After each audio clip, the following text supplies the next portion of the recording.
Welcome to the Lovecars on the Grid podcast, your global motorsport roundup with me, Tiff, Needell and Paul Woodman.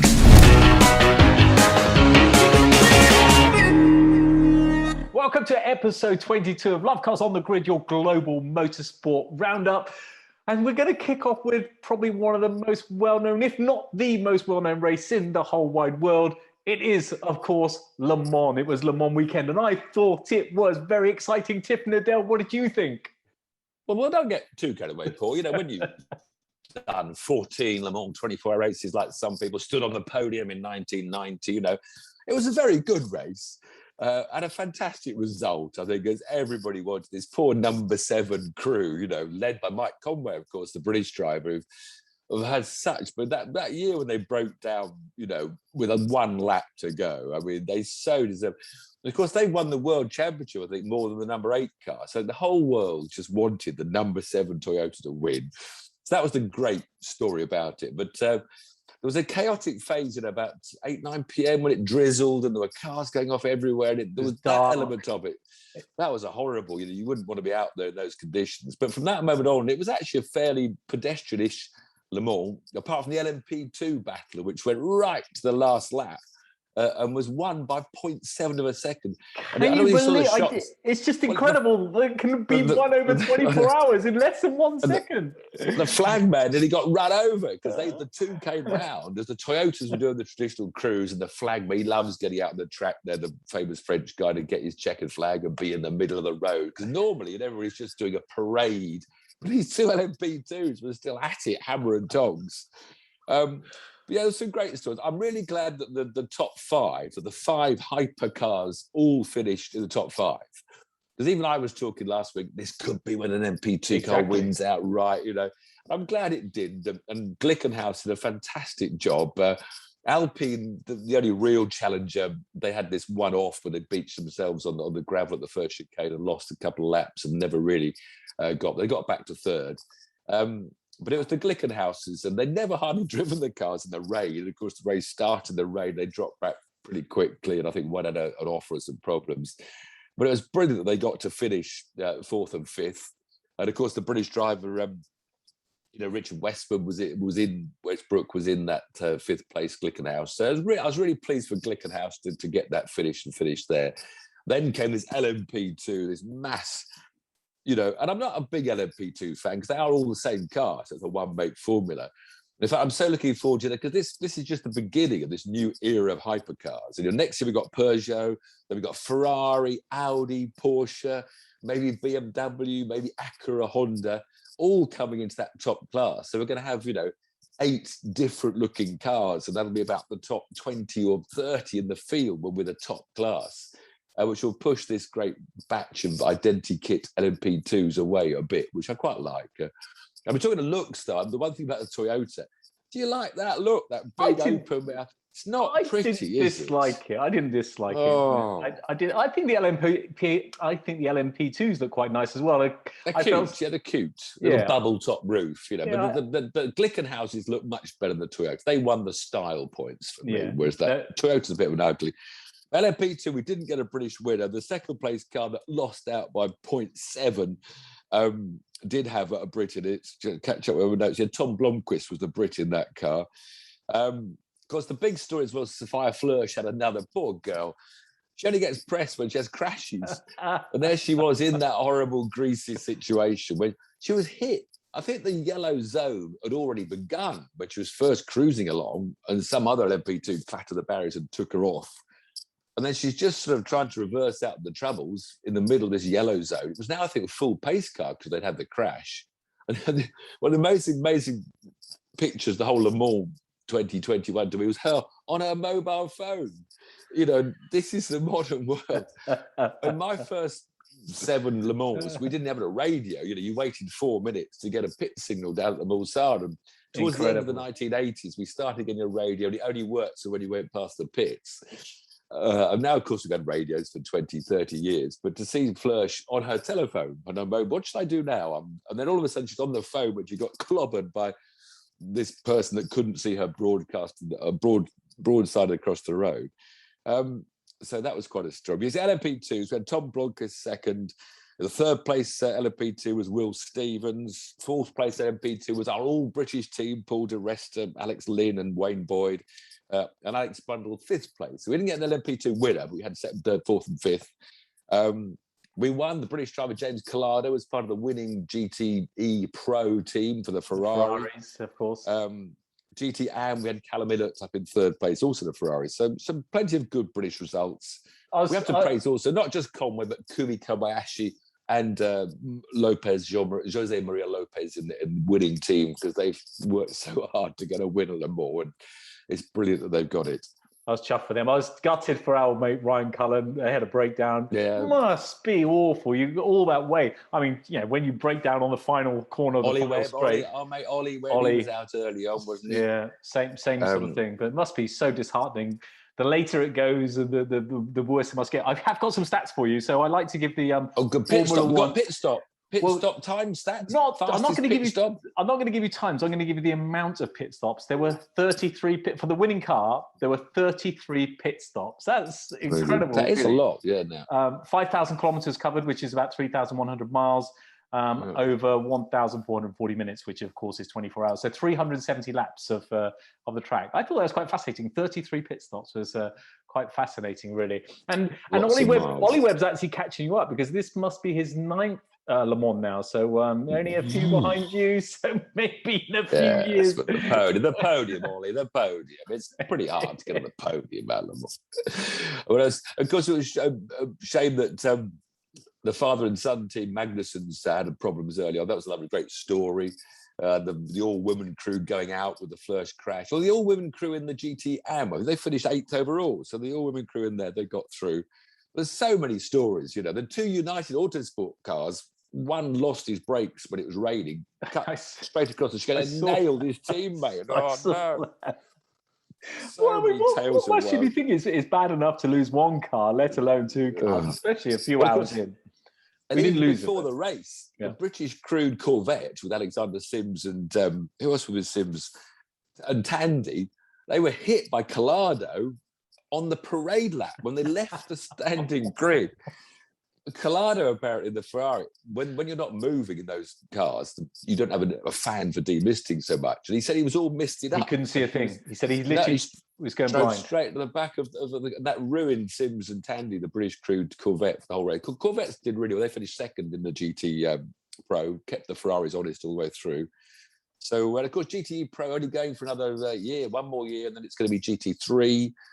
So, I think it's going to be a fantastic future for Le Mans. Really is growing. So this time next year, Rodders, we're going to be there. Is that right? So you're a bit disappointed we got an invitation to Le Mans and we didn't, and I turned it down. But so this time next year, and you would have missed Southampton playing against the mighty Manchester United as well. So you would have missed that. I didn't see much Le Mans this year because I was working at Thruxton all day on the Saturday, and then I had to go and watch the football on the Sunday and the mighty Southampton holding the massive. I think I saw that someone's added up the total of the team players, and I think we're 75 million and there's 750 million or something for their 11 people on the team. So it was a fantastic atmosphere, a full St Mary's. So football does have these wonderful atmospheres, and so does Le Mans when there's a big crowd there. It was only a third of the crowd there this year. And of course, it was a bit wetter and darker and cold. It wasn't quite that beautiful summer's evening. So. Yeah, we'll go camping. Lovecars. We'll just get a group of Lovecars fans, and we'll go and have a beer up in the campsite at the morning. If you're interested, comment below. We'll organise that for next year. So moving on, we're going to go to quite a popular winner, I think, in DTM. Perhaps still should be in Formula One, but I'll let you tell a bit more about. The DTM at the Nürburgring, the GT3 cars, of course, and Alex Albon. Funny, he's had a bit of a miserable time because his Ferrari teammate. What's that young Aussie kid called? I forgot his name now. Has been beating him, but he had pole position the wet second session and led from start to finish pretty much. So Albon had a great win in the second DTM race. He retired from the first race, but he'd only qualified about 8th. Not such a good, but it was really good from to have a win. Lawson, isn't it, the kid from New Zealand, Australia? I'll be in trouble now in a minute. He's Antipodean. And he's one of those. And of course, it was Lawson that took out half the midfield in the second race, and the field was decimated. Only 14 cars finished the second race after Lawson's torpedo. We tried to make it 4 wide as the chicane, which didn't really work very well. Sounds like a cater race. Yeah, it was.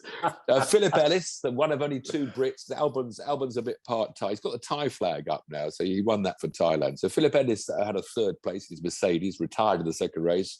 Esme Hawkey, not so good this week, 17th in the first race and 13th in the second, which was only one from the last.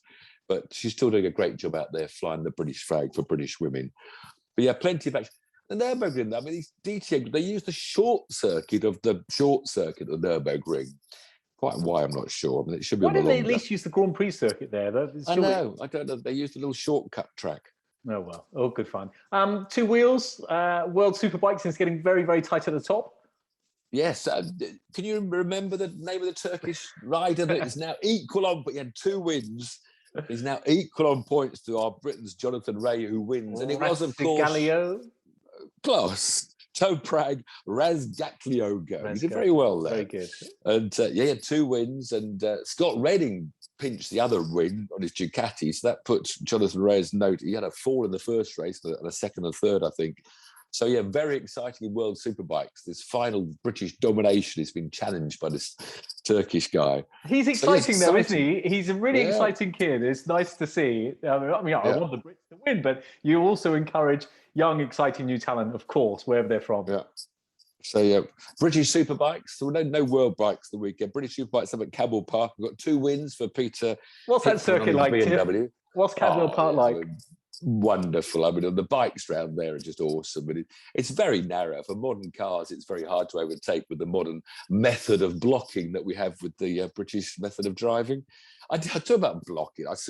There was one other international formula going on at the Hungora Ring with the ETC Spark Pro.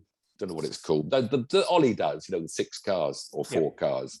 And they just hammer into each other. I mean, they go for a gap half a car width and just smash the car up the inside. Because they only do the sprints. They're only 2 laps to sprint races, and the finals are only 5 laps. And the driving standards are atrocious. They're just banging into each other. What's going on? It's just like bagger racing, pure ETC. That's the word, pure. But that's pure racing. I don't know why. It's like stock car racing. So you were saying that British Superbikes, Cadwell Park. Peter Hickman, did he? Do well? He won 2, and the dominant Australian O'Halloran still won 1 of the 3, so he's pretty much dominating the points at the top, way out in front. But it's good to see another winner at Cadwell Park. Good. So really, we have to go over the pond for some more really good racing. And the NASCAR and Indycar boys, both on ovals this time. More of an acquired taste for the European viewer to sort of get into, because it's very tactical. Often a long series of follow my leader, but then it all explodes and there's tactics and tyres and fuel. Bad weekend, though, for the Chip Ganassi boys, because Renus VK took both out. He lost control and hit Scott Dixon and Alex Palou, who, of course, was leading the championship, took them out of the championship. It was quite a hairy race.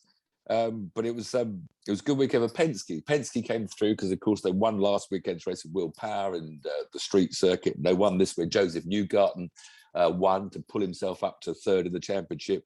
But it's this little Mexican kid, Pato O'Ward, the dark horse from the Arrow McLaren guy. He came 2nd in this weekend. He's now leading the points because Palou lost out. So there's 3 rounds to go. I think they've got a gap of 2 or 3 weeks now they're off. But that IndyCar Championship really looking to come to an exciting finish. Jack Harvey finished 10th, our only Brit. And I'm a bit worried whether Jack's lost his drive. He's sort of left the team. He's announced he's going to leave the team he's with. I think he thought he had to deal with another team. But so many good drivers are looking now to get a seat in IndyCar because it's becoming more and more popular. And of course, Romain Grosjean, who's got out there, he had a quiet race. His very first oval. He said he wasn't going to do ovals. Didn't obviously, with the accident he had when he finished his Grand Prix career. Ovals are more dangerous. But he was up front for a while. He was in the pack, but he finished at 14th in the end. But there are a lot of drivers out there, trying IndyCar, wanting to go that way. And, there's only so many seats, even though it's a, one-make formula. But, and who's going to win? Is 3 races left? Is that all there is? Well, no. I'm going for Pato. Okay. I know he's leading the championship. I'm cheating slightly. He's not with one of the big outfits. The big outfits are Penske and Ganassi. You've got Ganassi, Palou, and Penske, Newgarden. So those are sort of, the big teams. So I'm rooting for the little guys in orange, and that's part British, the two. So, and NASCAR was another great. I mean, it was what was the name of the race now? The Firekeepers Casino 400 around the 2 miles super speedway of Michigan. It's 200 miles an hour and call it 190 miles an hour most of the time of the race. And again, those races, they're a long time. When the pit stops come, you go and put another burger on the barbecue and get another beer out the tinny. That's Australia, isn't it? Beer out the fridge. But all the time around Michigan, there's a pack of 4 or 5 up the front racing. But they had a little splinter of rain right with only about 30 laps to go. Then yellows came out. And the last 30 or 40 laps were mega, It's not like sort of Formula 4 where you overtake on every corner. 190 miles an hour, you have to work a move, you work the guide, you get up the inside. They do this side drafting, and side drafting is like grabbing someone's shoulder. You actually pull them back. Side drafting doesn't make you go quicker. You get close and you pull, and then as soon as you've pulled their speed off, you break away, dive down the inside. And then you go around the inside and you have to get a car length ahead because you've got to try and come up.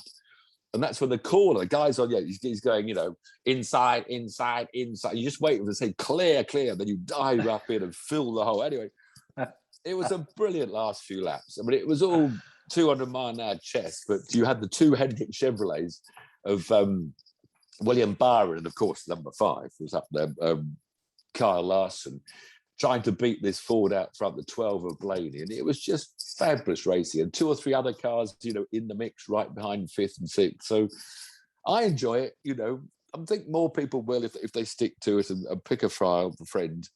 And just before we go to the bigger event this weekend, just to stay on the NASCAR, because this weekend is the last round of the playoffs. There's a system they have with 4 rounds to go. The top 16 go through the playoffs. It's a brilliant system because obviously they follow American football. It's American style. But only the top 16 in points go through unless you've won a round. So if you've won a round, you're in anyway, despite points. Yep. So 13 cars have won a round, 13 different drivers, they're in. The 2 former champions who haven't won a round, which is, where's my notes? Forgotten. Who hasn't run around? Don't ask me. Oh, Kevin Harvick, of course, and Denny Hamlin, 2 former champions, have yet to win all year, but they've got a lot of points, so they're in. Yeah. So there's only one guy in on points at the moment, which is Tyler Reddick, and he's holding that last place. As long as nobody else wins another round. You're there. And of course, the last round is the Daytona 400, the Coke Zero 400. And Daytona is this, restrictor plate race where they reduce the power. They just go around in this pack and just 3 wide, 4 wide, waiting for a big shunt. And so almost anyone can win those super speedway races at Talladega and Daytona. There's a big shunt. And someone who did have a big shunt, of course, Austin Dillon, who was he's the one fighting with Reddick for points, and they're teammates. So last weekend up in Michigan, they were actually fighting with him. Dillon was doing better than Reddick to overtake him in the points. But then he had this touch with, he came across the line finishing 5th in one of the sections of the races, but he was on the apron, but somehow he didn't quite clear the number 2 and caught him and just hammered the wall at 180 miles an hour. Put him out completely. So he was going really well in the race. He could win outright. He's one of the favourites to win at Daytona. He's won at Daytona before. So all that excitement, not to win a championship, just to get into the last 16. And that's how brilliant NASCAR builds it up. Yeah. It's great. I love the razzmatazz of the US of A. I love it. It's really good. Yeah. But of course, back to serious racing, the great return of razzmatazz of Formula One next week at Spa. Is it razzmatazz for? We don't use the word razzmatazz for Formula One, do we? No. There's no sprint. We haven't got a sprint. When's the next sprint quali? I don't know.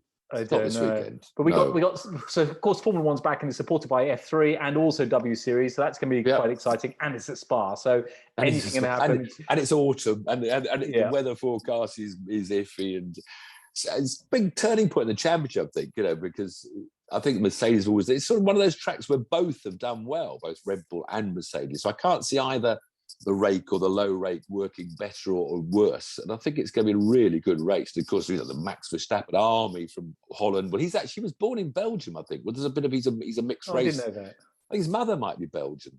Confused. Okay. Anyway, I think Max has actually got a Belgian passport. So that's his home Grand Prix. And of course, he's got another. Well, he gets 2 on the trot, doesn't he? Because he gets the Dutch Grand Prix. Is it next weekend or in 2 weeks' time? I bet you Lewis wouldn't pay any attention to all the Orange Army when he's going around. He's just focusing on the job in hand. Yeah, he's got 2 weekends on the trot. I think the tight Zandvoort circuit will suit Verstappen better. Who's going to win the Formula One championship? Is it going to be Lewis Hamilton, or is it going to be Max Verstappen? I think it's a toss of a coin. I think it's got to be Max, isn't it? No, I think Lewis is going to pull it off. I think the pressure will get to Max more than Lewis. I think Lewis will remain, because he's won it so many times before. I think, having won a championship does give you that huge relaxing, I know how to do this. Yeah. I've won it 6 times before, 8, 7, 8, where are we up to? Yeah. Whereas for Max, it's the first one, and he's more likely to make a mistake or push himself too hard. I'm going to get the guys to pin the question on the top for our our viewership's going up. Thank you all for watching. So I'm going to pin it there. Who's going to win next week? Is it going to be Max or Lewis? And we'll see what the number's going to be. Next week, the first 10 to comment on this one. If you don't get many comments and listening, go comment on our YouTube channel. You can comment. We'll put on the top of the list for our Le Mans party next year. Should we go?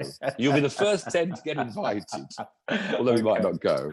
Unless you're buying the beers, you're not coming anywhere. Whose budget is this coming out of? Because our budget is about £3.50. We're not paying for them, but just to come and allow them.